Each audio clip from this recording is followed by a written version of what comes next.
Okay, right. I'm now recording it with something which might enable us to stream it as well from a university video server. Right, let's see if that works. Um, okay, right. So entropy coding. Where are we? Where are we going?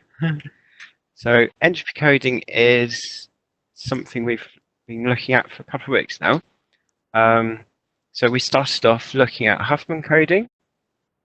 Huffman coding is okay. It's used.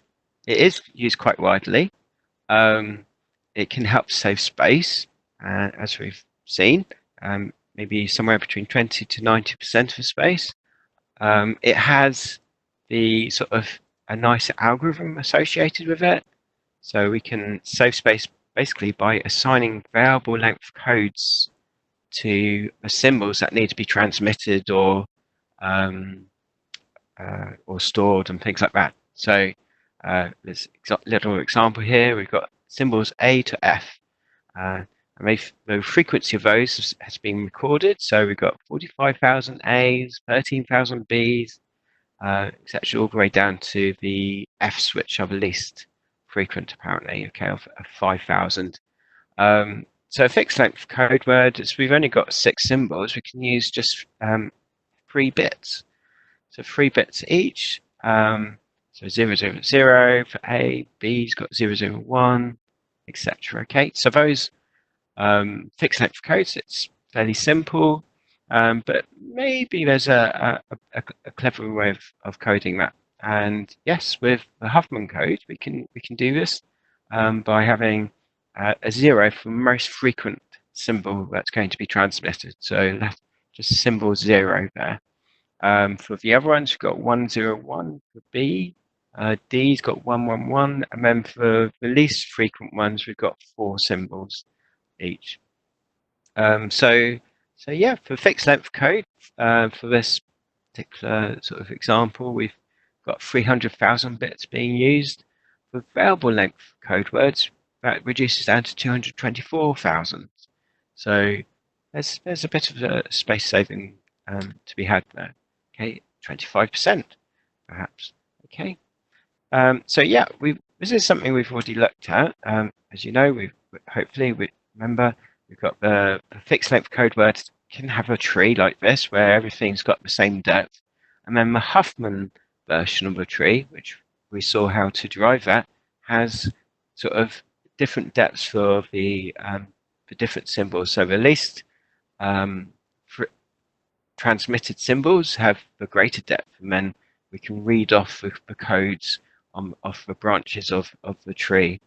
So that tree is created by sorting and merging the nodes, or these sort of nodes that we saw how to do this. Hopefully you can remember this. Yeah. So the least frequent one gets merged, and then moved up, and then the next 2 at least frequent nodes get merged, and their parent node then would need to get resorted as well. So and then that gets repeated until we get a tree where the root node has a value of 1, basically. And then assigning the 0s and 1s to the lefts and rights, that gives us the variable length code. So it's relatively simple. It's something that can be also relatively simply implemented with in code or hardware and things like that. And it's quite commonly used. It's used for JPEG and things like that. The only problem we saw though was that the saving that it can provide is not as much as perhaps we would like. Okay, and the main problem there was, which we saw last week, was that basically the probabilities to get a code, a set of codes which are optimal, the best possible, then the probabilities would have to match 1/2 to the power of the length of the code words. Yeah. So if you got a code word of which is 1 symbol long, then the probability would need to be 50% for that particular symbol.